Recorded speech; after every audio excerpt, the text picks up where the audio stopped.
Perfect. Wow. Now we have an automated message, recording in progress. Thank you. So good morning, everybody. After struggling with traffic jams, I'm trying to catch my breath. Today, I'm going to break my tradition. By the way, is it all right for you guys? So dark, that's how you like it? I mean, it's up to you to regulate it. I don't care. Okay. So today I'm going to break my tradition of teaching the stuff from a previous semester directly from the lecture notes to save time. And this is simply because the lemma, which I stated a week ago, and I now want to prove, it actually turned out to have quite a complicated proof. I mean, it's straightforward, there are no surprises, but it's very hard to explain it just on lecture notes. I need to draw some additional pictures, make some additional remarks. I need a pen, I need a whiteboard to say it. So I might as well give the whole today's lecture on the whiteboard, even though it's completely the stuff from the previous semester. No fields today, just paths. But of course, we are doing it for a reason. We are doing it precisely because what we want to prove for semi-rings will be verbatim repeated for path algebras. And I want to end the semester with a big pullback theorem for path algebras in its most general form.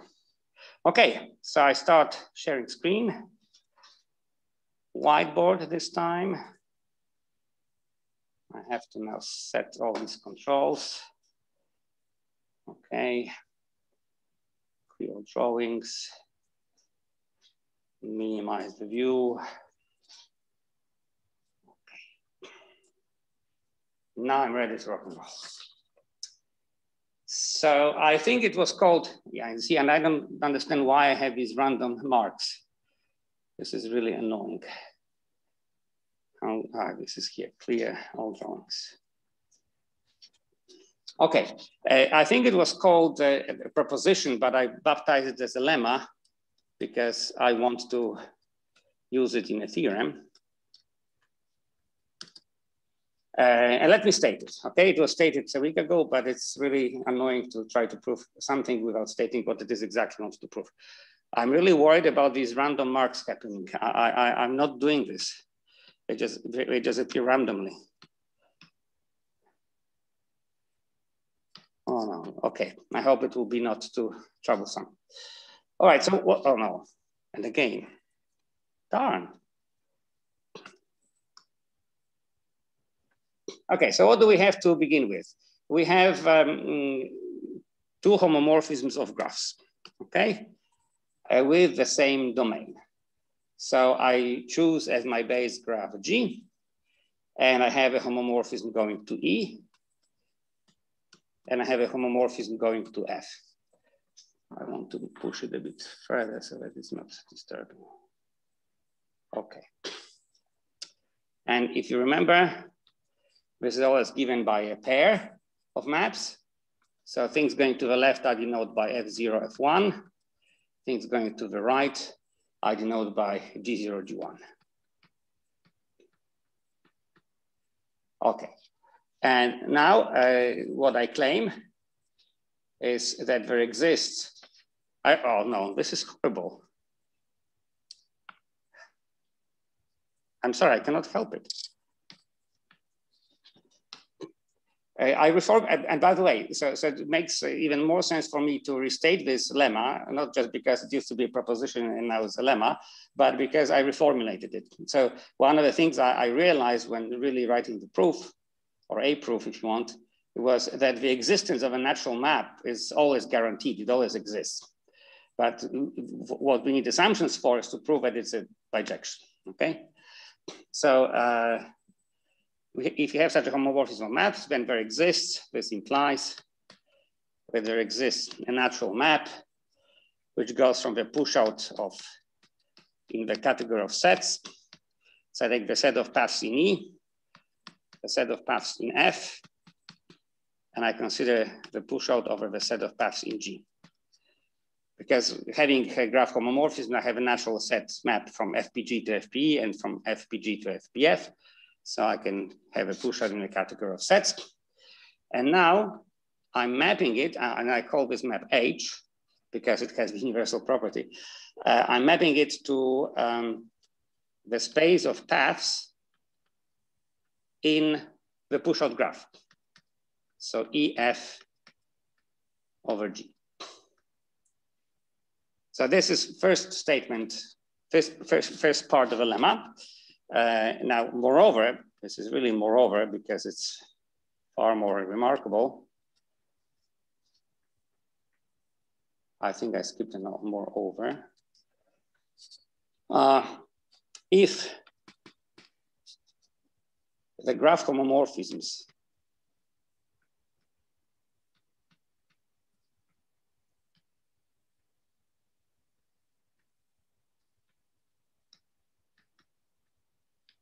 satisfy the following two conditions. First, both F0 and G0 are injective. And I call it vertex injectivity for obvious reasons.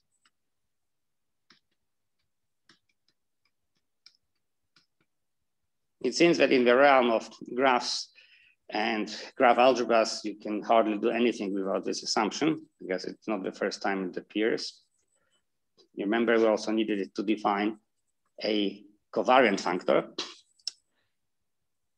Anyway, now the second condition, which is perhaps a little bit less obvious, says the following, that if the end in the push-out graph of an edge X is the same as the beginning in the push-out graph of the edge Y, then this implies that both X and Y are in the image of this canonical map, which I denoted as iota E1 of E1,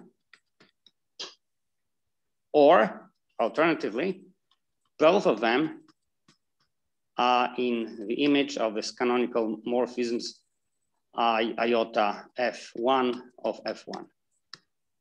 And I refer to this assumption as one color.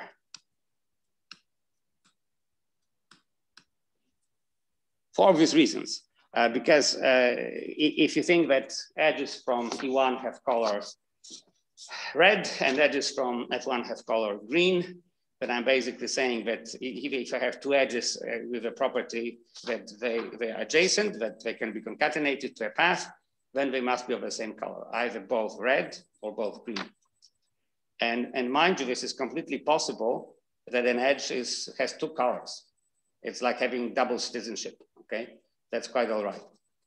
I know people with three citizenships. Nigel Hickson, yes, is Canadian, American, and British. So there's nothing wrong with being multicolored, but you must have that X and Y have at least one color in common. That's necessary, right? This is my one color condition. So moreover, if these graph homomorphisms satisfy these two conditions, then this map over there is bijective. And because it's natural, sort of canonical, I can simply write the equality. I can say that the push-out of paths is paths of a push-out. So in other words, the functor of taking the space of all finite paths in a graph commutes with taking a push-out. But you have to pay a price. Especially this one color condition is quite a strong assumption. Okay, so this is what we are going to prove. And we begin by saying why the natural map H exists. So let me write it down. Proof. For starters, just the map from the disjoint union of FPE and FPF to FP of the push-out graph exists. Well, basically because FP is a functor, is a covariant functor. We argued about it some time ago. And I have it here written as proposition 170. Well, that's this proposition in which we claim that the push-out graph has universal properties as the push-out in the category of graphs. This is what Niklas proved so nicely. But I'm using only the first very simple part of this proposition, notably that when you take pairs of these canonical theoretical maps, and you bundle them up, they really form a graph homomorphism. So they have the right commutation properties.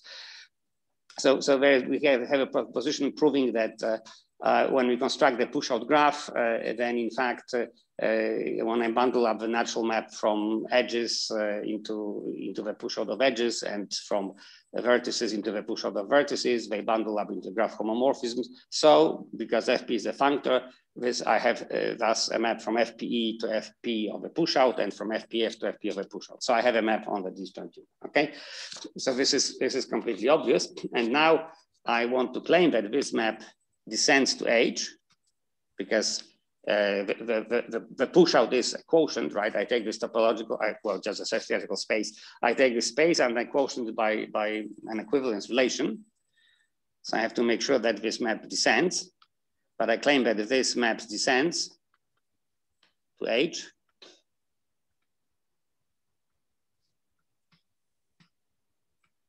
because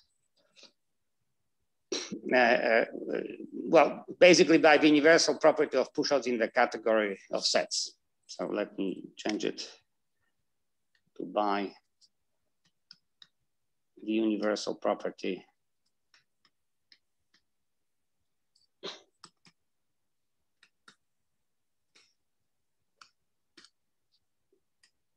of the push-out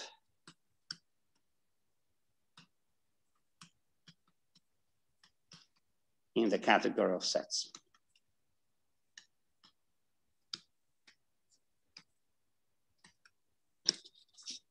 Well, you simply check that you have a commutative diagram, right? I also have a morphism from a map from FPG to FPE and a map from FPG to FPF. And because I have a commutative diagram when I construct the push-out graph, of course, I also have a commutative diagram at the level of paths. So because this arrow over here has the equalizing property, by the universal property of a push-out, there exists a map from the push-out into the space, okay? So we are done with proving the first trivial part of the lemma. And now let's have some fun. Yes, sorry. Yes? Is somebody asking a question? Okay, just heard someone.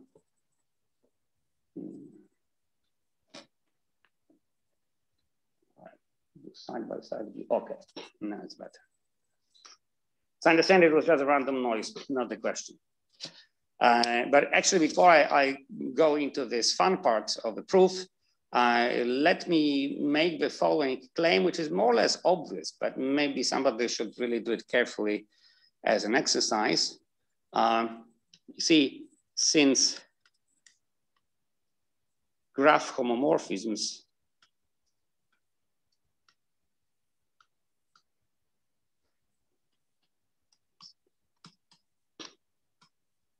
induce maps that preserve the length of paths,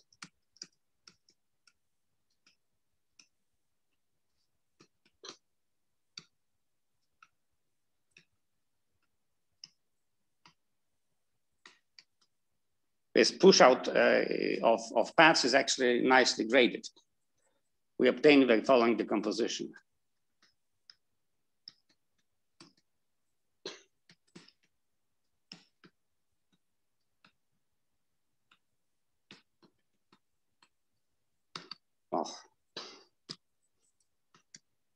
I can write this push out FPE over FPG with FPF. I can write it down as the union. In fact, this is the disjoint union over all natural numbers. And now I write FPN, so paths of length N in E with paths of length N in F over paths of length N in G. Do you agree with this? Is it more or less obvious? But we should have an exercise saying that in the category of sets, if I have a family of disjoint sets and I take this disjoint union and all morphisms are given as disjoint morphisms, that when the push out of such disjoint stuff is a disjoint union of push outs. Yeah. But this is exactly what's happening here. Yeah, that's of course not enough that we can decompose our spaces in a uniform way. We also must know that our morphisms preserve this decomposition, but they do because they're induced by graph homomorphisms. Okay, so if you look basically at the grade 0 and the grade 1 of this natural map, is simply the identity map, because nothing happens on vertices and nothing happens on edges. Yeah. If I look at finite paths in the push-out graph, what will it be? This will be the push-out of vertices and the push-out of edges. This will be on the right-hand side. But on the left-hand side, by this decomposition, we have exactly the same thing. So our map H is the identity map when you restrict to 0 and 1, okay? And this is why I'm making this remark, okay? And in order to prove that I have the inverse of H, yes, it's a natural canonical map basically given by regrouping parentheses, but I want to write it explicitly so that I can prove that what I define is really the inverse.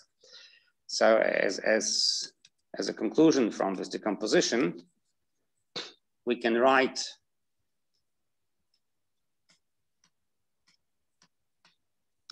H on elements as follows.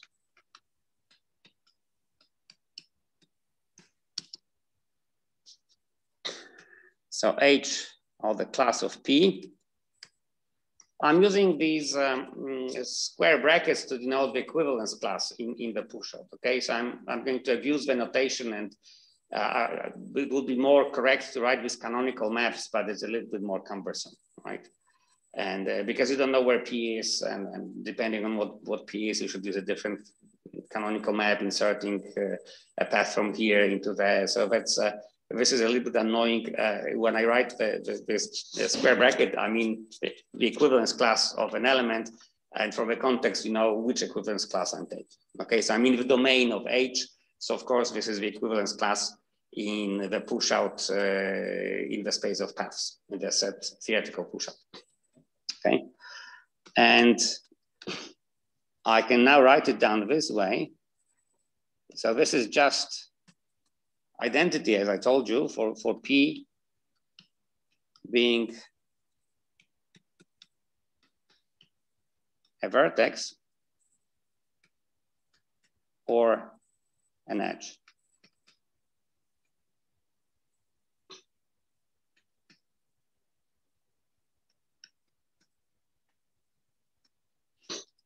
Okay, and now there is only one way I can extend it to paths, since I know what happens on edges, and this is a morphism which preserves the lengths of paths. There's no choice, and it's also a homomorphism.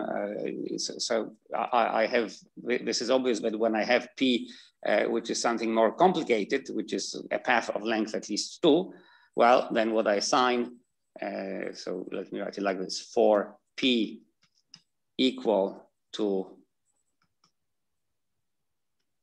a path from A1 to AN. Okay, and this is a path which is either in FPE or in FPF, because this is where I'm taking my elements from, right? P can be an element in FPE or in FPF, that's it. But now I assume that it's a path of length at least 2. Okay, so I still should write that these AIs are edges. So AI is in E1 disjoint union F1, and my I ranges, of course, from 1 to N, and N is a natural number, but not 0 and not 1. So what do I assign to such a P? Well, you can easily guess. There's only one way I can do, one thing I can do. This is a path of equivalence classes. So the class of A1, comma, dot, dot, dot, the class of AN. Okay? So this is explicitly the formula for this natural H. And took me the whole page to write. Any questions here? I repeat that this formula here is just obtained by knowing that if I apply H to, well, of course, this is something which descends. So basically, my first, let me do it as a remark. My first rule is that when I want to do H of the class of P, I'm lifting P and applying, let me call it, I know, H tilde. I apply it to P, and then I take the equivalence class. But this H tilde, this is a natural map which preserves the length of paths. So of course, if it decomposes, if P is equal to, I don't know, QR, then I must have it H tilde of QR is H tilde of Q, H tilde of R. So in particular, I can decompose it to all edges and hence such a formula. Okay, but this is just a remark. This is what follows from the naturality of this map.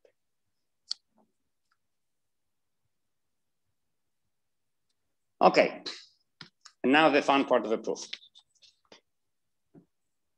So now, oops, but I cannot write with the eraser.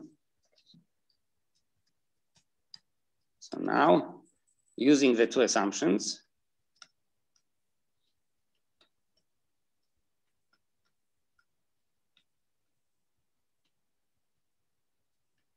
which are the vertex injectivity condition and the one color condition, we will define or construct the inverse of H.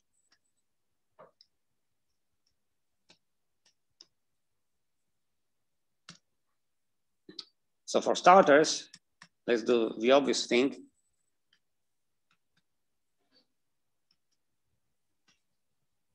We put H inverse of the class of P to be just the class of P for P being a vertex or an edge, right? So as before, for P belonging to E0 disjoint F0 union E1 disjoint F1.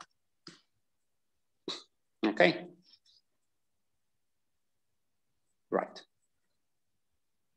This is, well, of course, it's perfectly well defined because this is just, I'm taking the inverse of the identity map, and of course, it's again the identity map. As I told you that here, in this context, this equivalence relation, even though it stands in a different place, it actually means the same thing. Because if P is a vertex, this is just the equivalence of relation in the push out of the set of vertices. And this is an edge, this is just the equivalence relation in the push out of a set of edges, okay? So this one is no brainer. And now, next. Let us take some longer path. So you see, now I'm in the space of paths of a push-out graph. So my edges are equivalence classes of edges. Okay, so this is a path of equivalence classes. And if you want, the whole difficulty is to prove that you can commute the equivalence classes with commas. That's all. That's what it boils down to, but it's quite a bit of work, as you will see. So I have a class of A1, class of A2, dot, dot, dot, the class of AN. And this is, of course, a path of length n in the graph, which is a push-up graph of E with F over G. Okay, and to avoid any misunderstandings, let me spell it out. So this is with the class of AI being always, by definition, an element of E1 push out over G1 with F1. okay? And again, to spell everything out, I say that I is running from 1 to n, and n is a natural number, which is not 0 and not 1. Okay, but now I'm using my one color condition. So you see, because this is a path, I must have that the end of AI, I mean the class of AI, must be equal to the beginning of the class of AI plus 1. That's because this is a path. Okay, and it must be true for all i's, of course.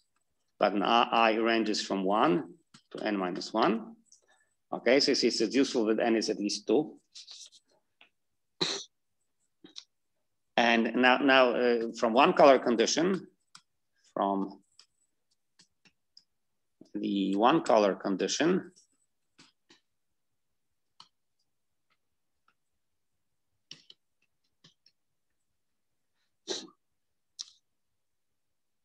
we can conclude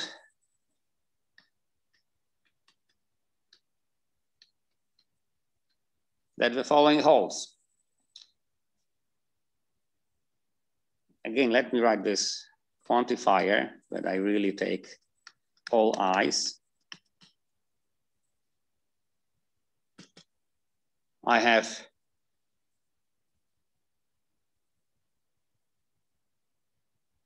I have that AI is in E1, or alternatively, again, for all i's. So it's important that it's really for all i's. These things are not mixed. AI is in F1. Okay, so that's precisely the one color condition. But mind you, there's no contradiction. I mean, E1 and F1 can intersect. So you might have that some A1 million has 2 colors. So that's all right. I don't care. At least by induction, of course, by the obvious induction, if 2 adjacent edges have the same color, then all edges in my path have the same color.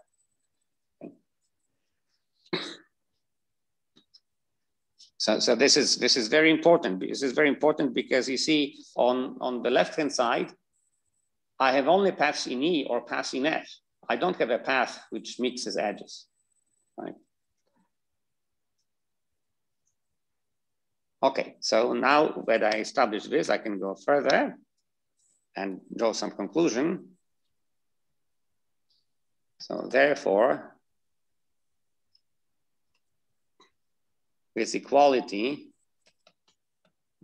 that T push out of a class of AI is equal to S push out of the class of AI plus 1. It simply means that the class of TE of AI is equal to the class of SE of AI plus 1. So this is in the first case, or I have at the class of TF of AI is equal to the class of SF of AI plus 1. Okay. This is, if you remember the definition of these maps T push out and S push out, well, they were given as by the universal property of push outs. So they came from some commutative diagrams. And if you look up these commutative diagrams, which I now cannot do because it would take too much time to switch on these lecture notes, then you see that basically T pi or S pi of a class of an edge is simply TE or TF or SE or SF, everything respectively, of this given edge. okay?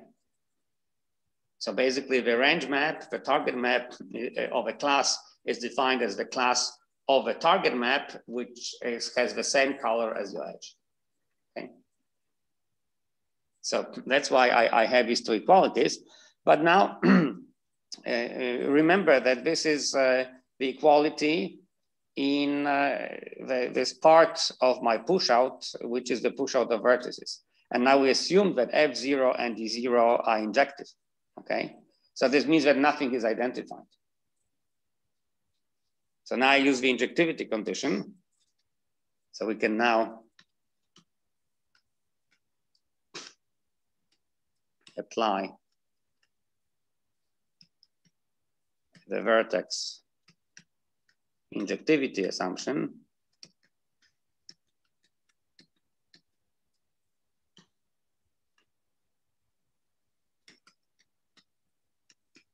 to conclude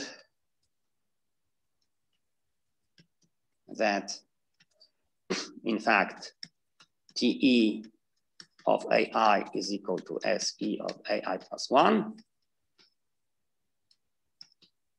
or TF of AI is equal to SF of AI plus 1. So this is precisely where you need most this. I mean, this is one of these places where the injectivity assumption, vertex injectivity assumption is indispensable. This is precisely a way you can construct a counterexample. You can just choose things that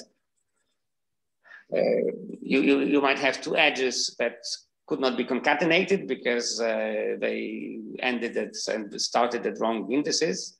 I mean, the end of one edge was not the beginning of the other one, but then I have some gluing, and when these two different vertices become one vertex, and all of a sudden I have a path. So this would create a mess, okay?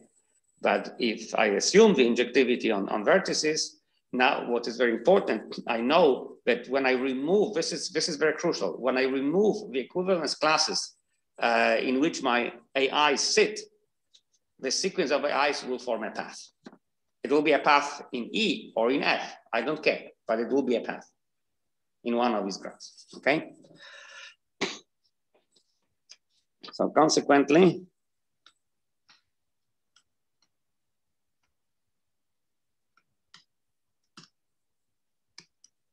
A1 dot dot dot to AI, sorry, IAN is a path in FPE, or it is a path in FPF.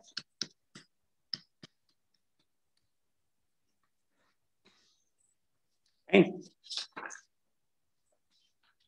So far so good. But of course, this is not enough. You might think, okay, so I'm now done.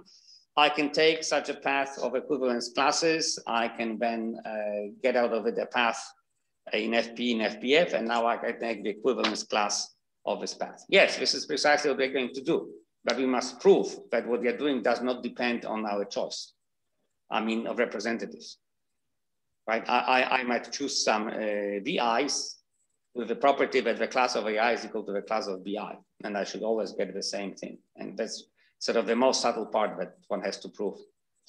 And this is what we're going to do right now. So furthermore, we have the following implication. If for all i's, of course, ranging from 1 to n, I have that the class of AI is equal to the class of BI, that this implies that the class of a path A1 to AN is equal to the class of the path from B1 to Bn. Okay, so this is what we have to prove. And then we are done, because then I have a well-defined inverse. Okay, but first let's prove this implication. And I was really surprised how much work it was. I thought it would be more straightforward, but I don't think you can simplify it much further when I mean when I did it. You simply need to go through this argument, I believe. Okay, so my favorite word, indeed. Ach.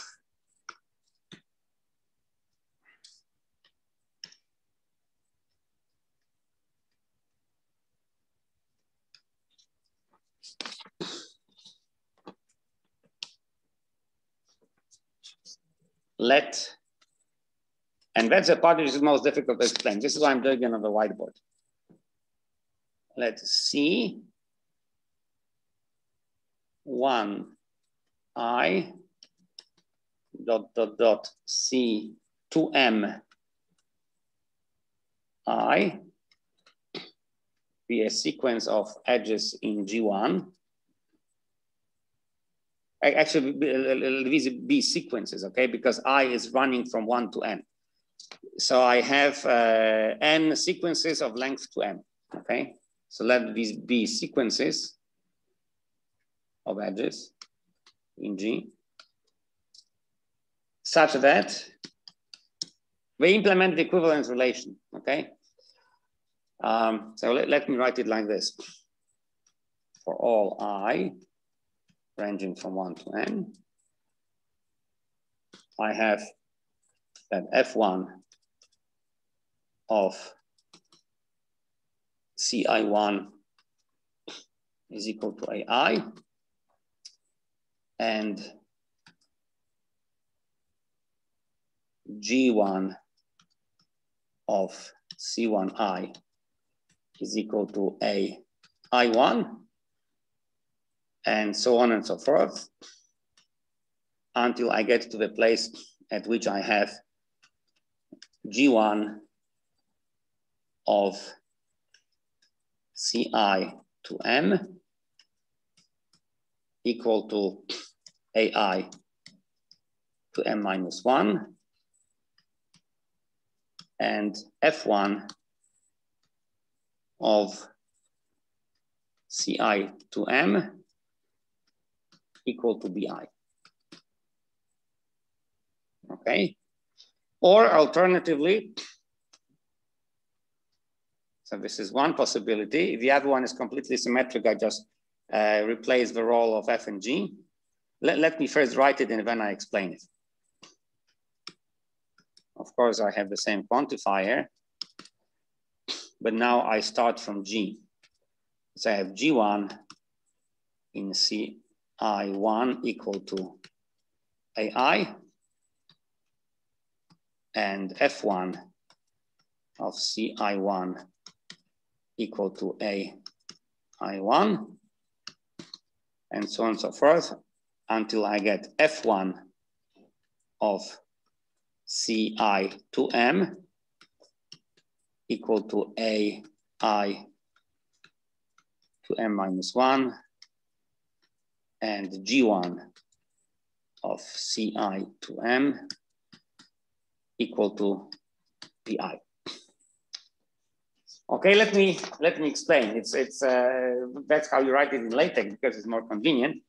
But it's good to draw a picture. The situation is completely symmetric. We simply don't know whether AI is in F, or whether AIs are in F or in E.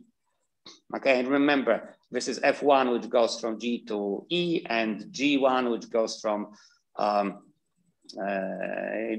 to F1, all right? So because I don't know where these AI live, and of course BI lives, I suppose, in the same place, I must have these two versions, okay? And remember how the equivalence relation is defined for the push out, right? I'm saying that this is the smallest equivalence relation generated by, and then I'm saying, aha, so I have, say, C here, I have some map going to A, I have some map going to B, and if there is such a C, then A and B are identified. But you can have a sequence of such things by transitivity, okay? There's no problem with the symmetry because the symmetry is, the relation is symmetric. I mean, you can flip the legs, these are equalities, okay? a conjunction of equalities is a symmetric condition. There's also no problem with reflexivity because you just say that every point is in an equivalence relation with itself. It doesn't add much to the equations. This is like a tautological identification, vacuous condition. So the only thing which you have to worry about is the transitivity, okay?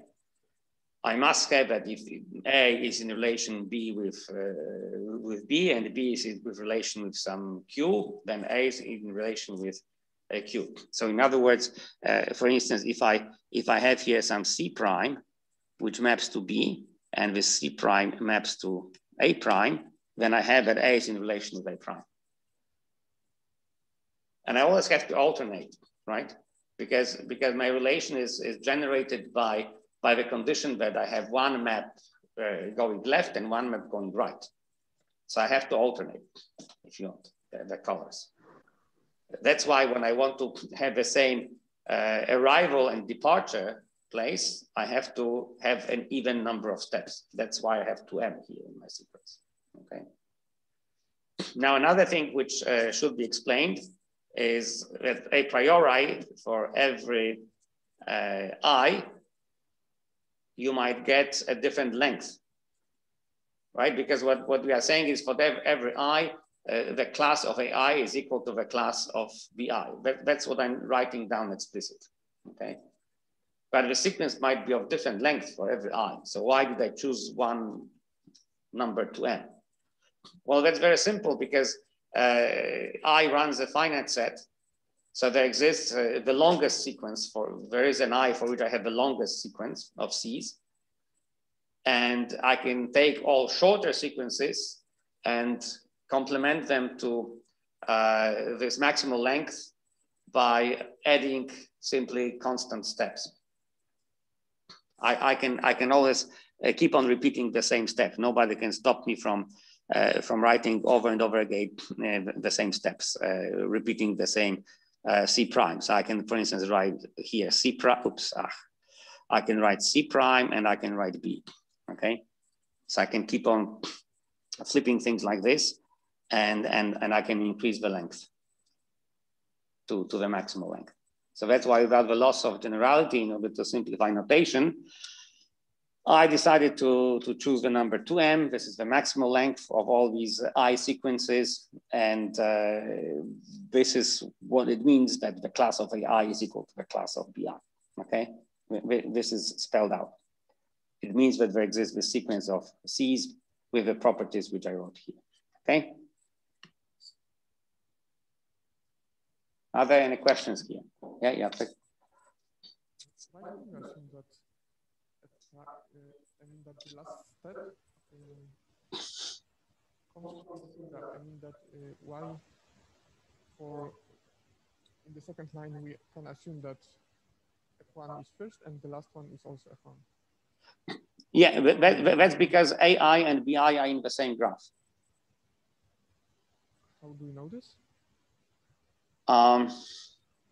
Okay, that's a good question. Do we need it?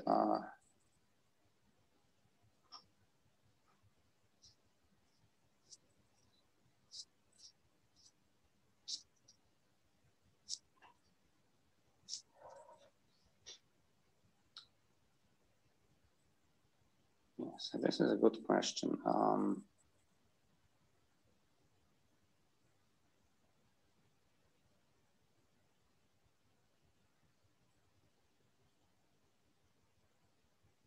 Okay, I have this equality.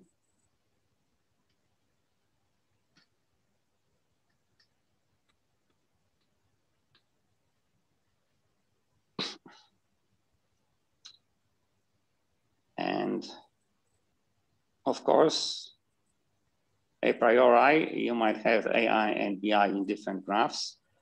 Yeah, maybe you're right. Maybe this is not necessary. It only complicates my notation, doesn't change the proof in anything, right? But I somehow thought that I should end in the same graph. But yeah, I can Yeah, because our reasoning before just says that all AIs must be in the same graph and all BIs must be in the same graph. But I see, you're right, I see no reason to claim that, yes, I see no reason to claim that indeed AI and BI are in the same graph. Yeah, it's a priori possible that they are in a different. Yes, I think you're right. At least offhand, I don't see any reason. I complicated my life. Okay, so let's make M a number which is not necessarily even. And but now I see. Now what is awkward is how to write the final relation.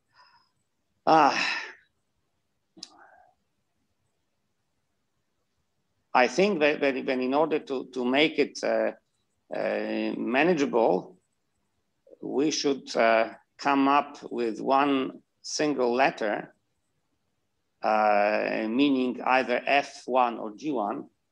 I cannot use H1 because that's for the universal property. So if not FGH, then what? K maybe. K, all right? So I should write, yeah, but then we have this alternation. Yeah, but it's sometimes you can never make up your mind. I'm sorry, sometimes or never. Sometimes it's important that you simultaneously consider both the field of real numbers and of complex numbers. And then, you know, you adopt some notation and you write, aha, so I have my field K and it's either reals or complex numbers and everything works, okay? So such things are done. So now we have to do something in the same vein to accommodate Jacek's remark, which I think is correct. I see no reason, now that I think about it, I see no reason why they would have to be in the same graph. No.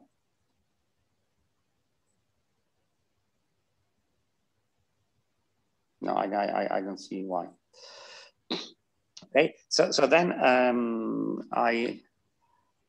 we should say, for instance, that K1 is equal to F1 comma G1. So it's one of these two maps, depending where you are, okay? Maybe then we can keep these two cases to see somehow that we have this alternation, but then we should end up with, yeah, but the thing is that if I write here K1, then the other one should be like minus, not minus, but it should be like the other K1. So that's notationally very, very horrible how to denote it, because of course I could, depending on the parity, I could, yeah, so maybe this is the way it should be written, that depending on the parity, this is F or G, right?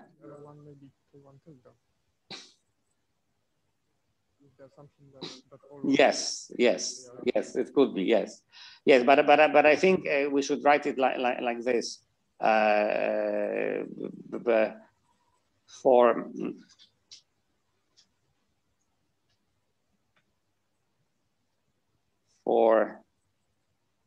Okay, so I'll do the following. First, I'll erase that part.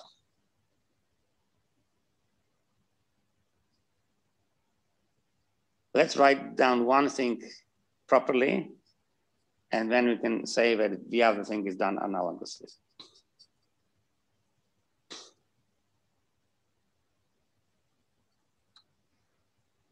Okay.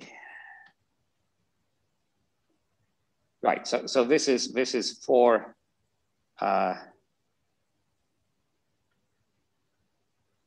M even, and we have F1 CIM equal to AI M minus 1, and G1 of CIM equal to BI for M odd. Okay, And now I have or, and here we replace F1 and G1 everywhere, okay? So that's a better way of writing it down. Yeah, thank you, Hajac. In fact, I don't care where it ends. It's just that this is tick tock, tick tock. You always go like a pendulum, left, right, left, right, left, right. This is pendulum-like argument. Okay, so we've got it. And what's next?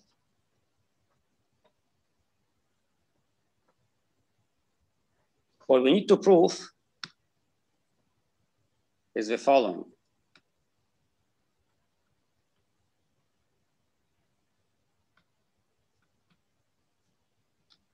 We need to show that the end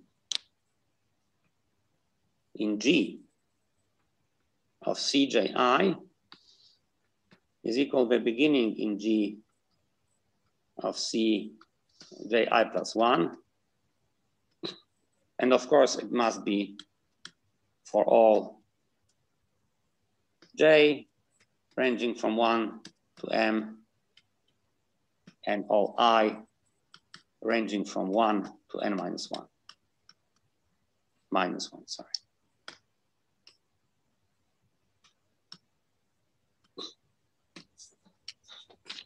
And you can guess what I'm driving at. Let me draw a picture. So you see we have a table, it's like a matrix, I and J, okay? It's like M by N matrix. And so what is the row, what is the column? Say I is give me the rows. So I have C1, 1, I have C1, 2, up to C1N. Then I have C2, 1, C2, 2, C2N. And finally, I have CM1, CM2, ... CMN.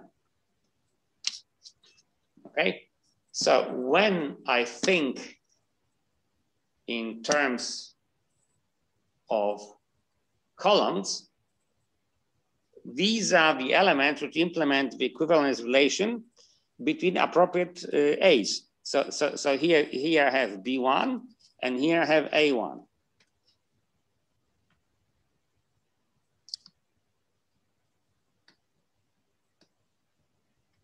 Yeah, and these guys that sequence C11, C21 up to CM1, this implements the equivalence relation between A1 and B1, okay? Then the same goes, then here I have for A2 and B2, and finally for A N to Bn, okay? But now I look at the sequence of A's and sequence of B's as a path, okay? So what I want to prove that when I now, let me change the color, let's have some fun. So when I look at the row of these C's, so I fix my J and run my I, then this is a path.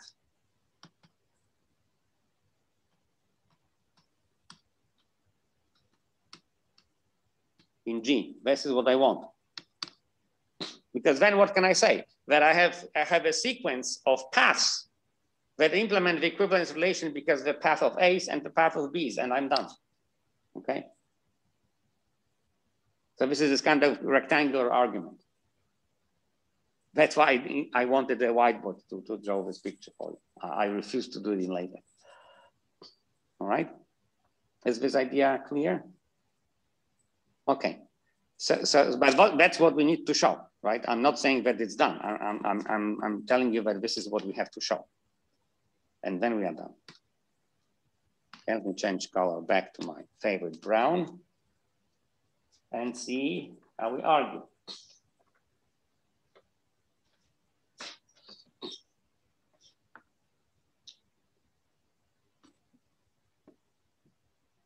Okay, so yes, this is true that depending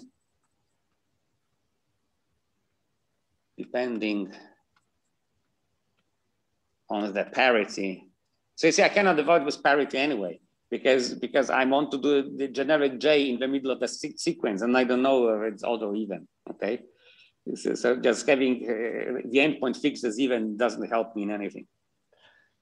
So thank you, Jacek, one more time. This is a good point. So depending on the parity of J,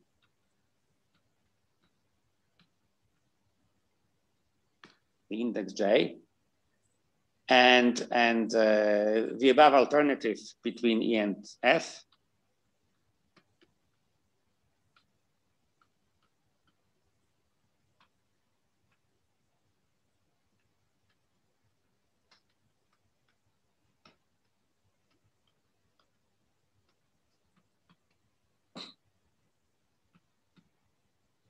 yeah, you remember this is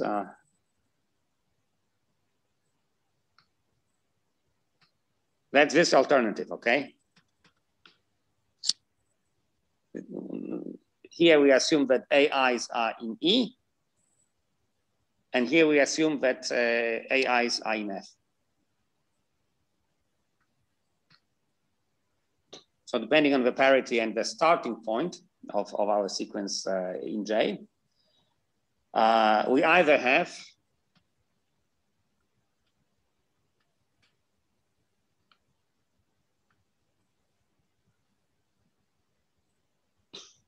that the class of F1 of Cij is equal to the class of AI, or that the class, sorry, N, sorry. I have N between, I have or between two N's. So here's and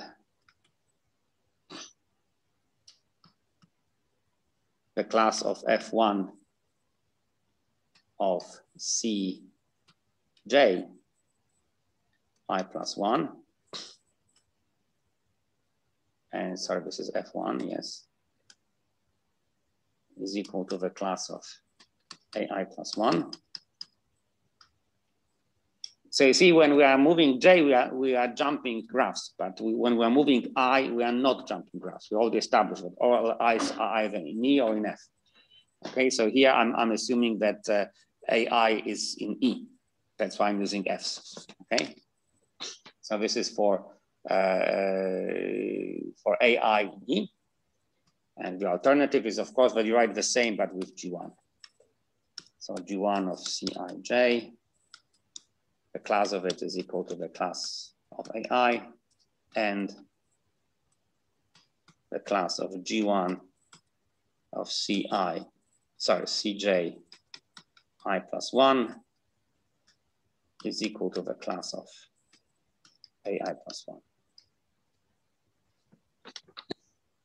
Okay. So in the former case,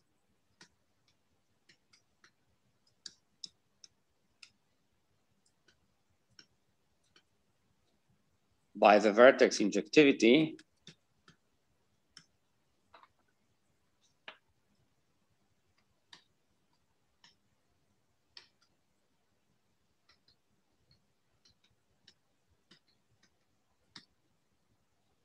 we obtain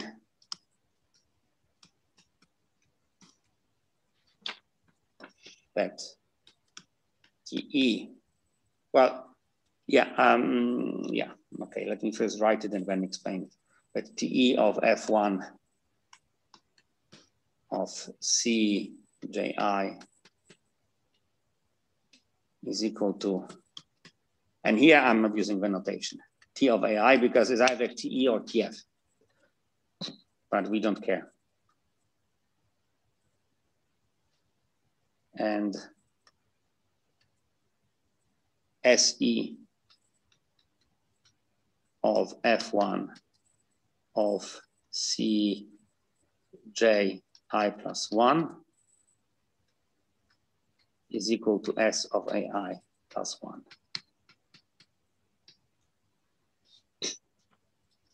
Where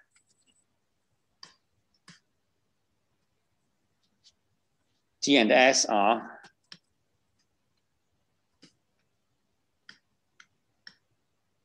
respectively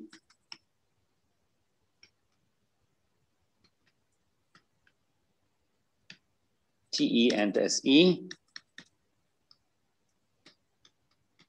or TF and SF.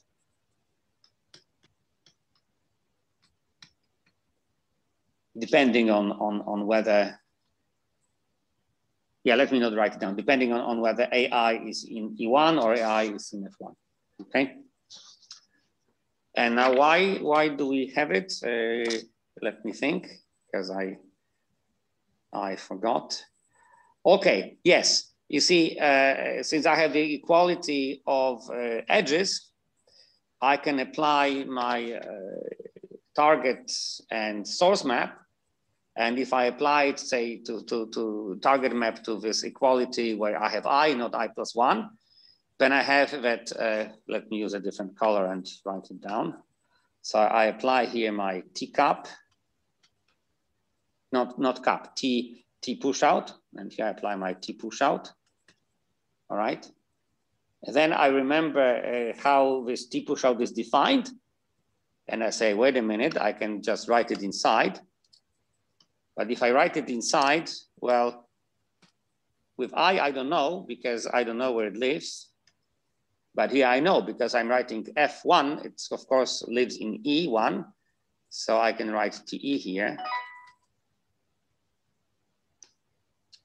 But now you see I have the equality in the space of vertices. And remember, because we have vertex injectivity, with equivalence class does not identify any vertices.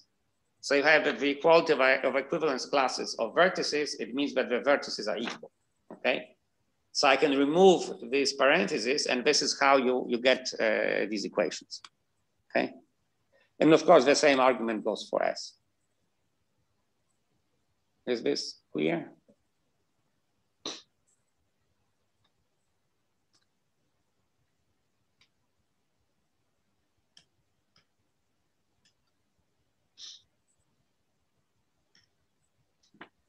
Okay.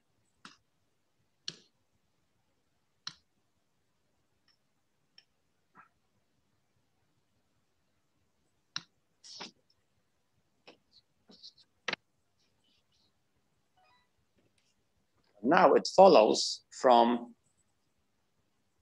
what we just wrote, basically, from this one, yeah. Maybe I will mark it.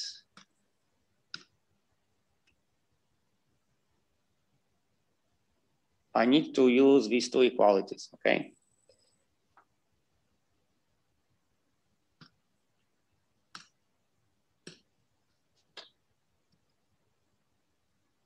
Now it follows from the red box.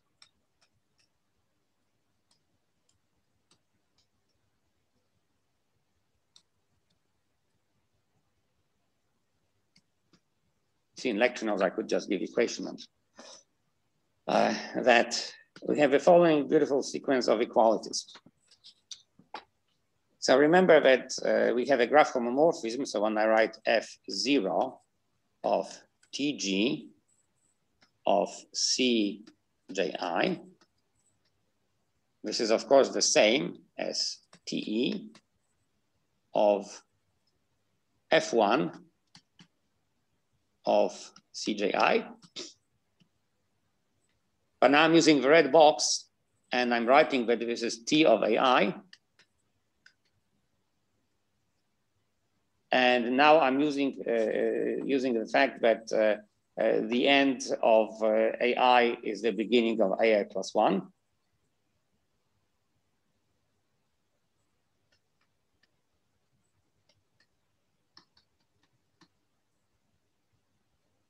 Right, I have it at the level of equivalence classes, but because I'm injective on the vertices, when I have the equivalence classes of vertices equal, actually the vertices are equal. That's why I can drop the square brackets around. Okay.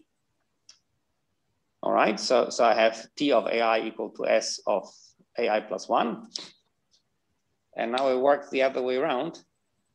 I know that this is the same as SE. Now again, by the red box, it's the same as SE of F1 of Cj I plus 1. Yeah, this was one of these two equalities in the red box, you see. Now that's the second one.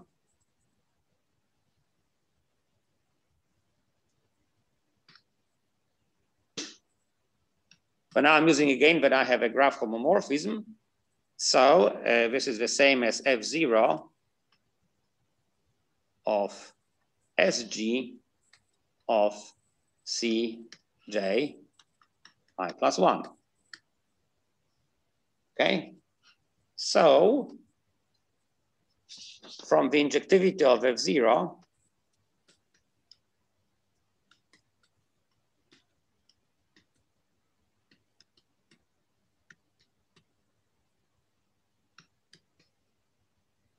we get the desired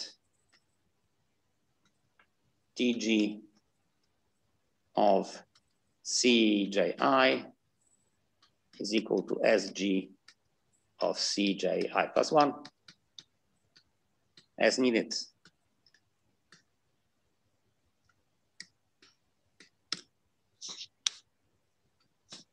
Okay, so I'm basically done. Now we can just rip off the cream.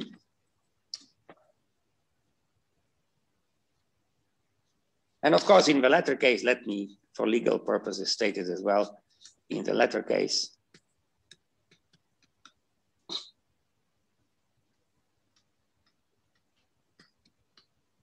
the reasoning is analogous. Actually, completely analogous.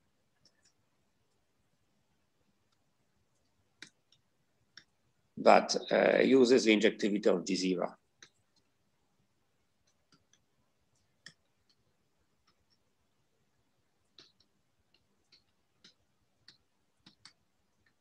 Instead of F0.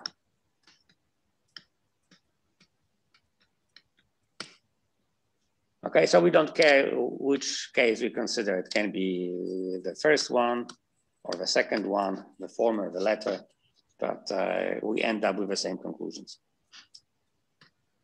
Okay. So what have we proved? Well, we proved that we have a path. So thus we have shown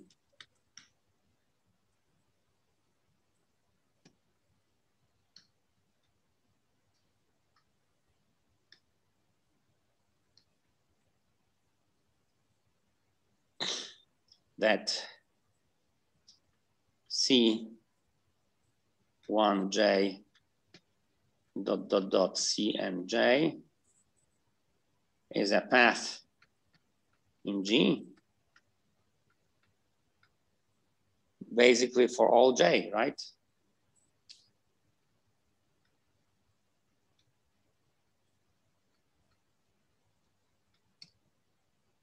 And this is precisely what we wanted, okay?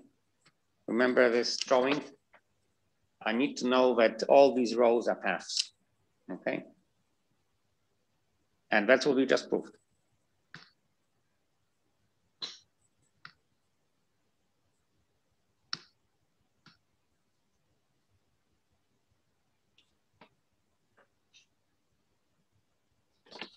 Well, actually, let me continue the sentence. So thus we have shown that okay, so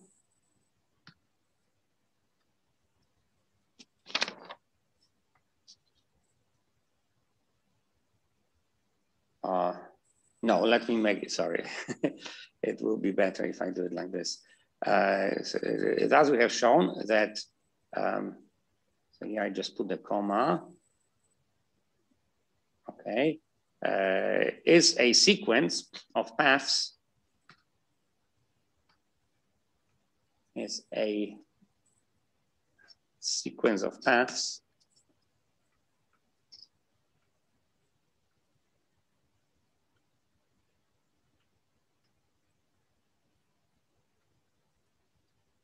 implementing the desired equivalence relation, implementing the desired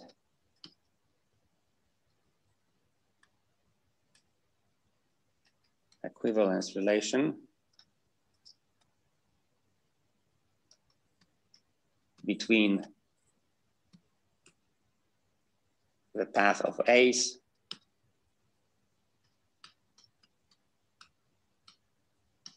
and the path of B's.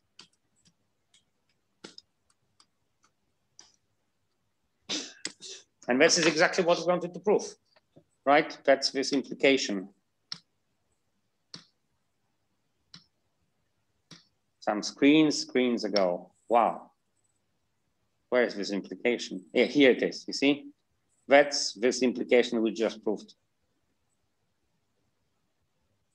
So by having some edges which implement the equivalence relation between AI and BI, we assembled all these A's together, we assembled all these B's together, and then we assembled all these C's that implement the equivalence relation in such a way that I have a sequence of paths which gives me precisely the equivalence relation in the push-out diagram of the space of paths, okay?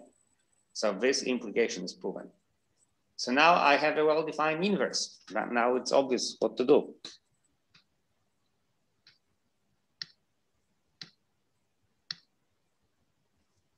So this is the last step, and it's good because we have only 4 minutes left. So finally,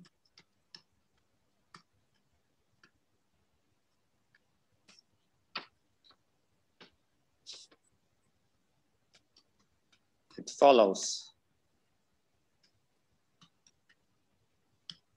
that we can define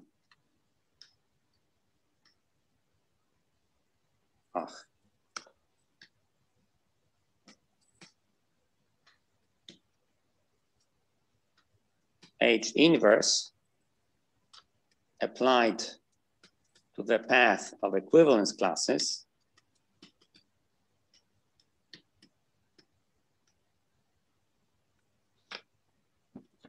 I can simply lift every equivalence class to its representative. Now I know that these representatives align to a path because of vertex injectivity.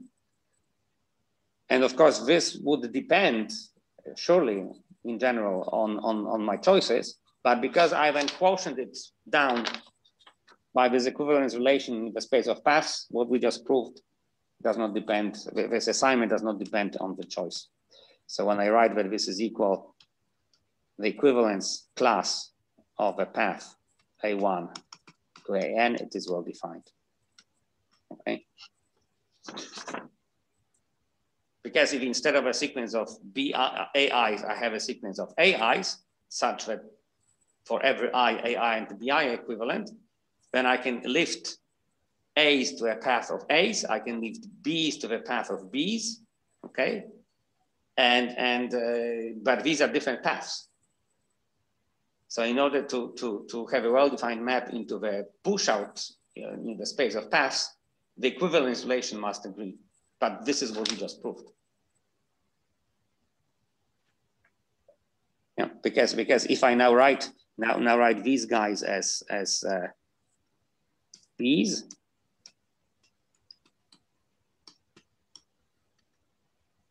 so I choose a different representative, then I know that this is equal, that also here I have equality.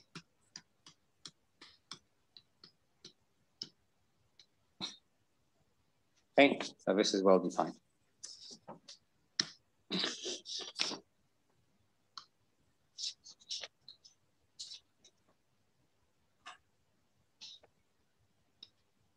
And now it is immediate to verify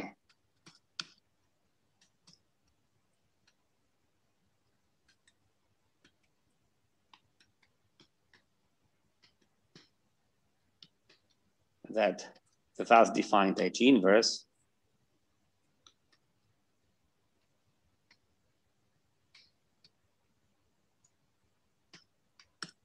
is indeed the inverse of H.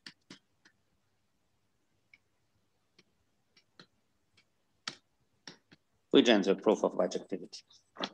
Yeah, because you see what happens. Let me go back to the formula on elements for H. This is why I wrote it many screens ago. You see, this is the formula.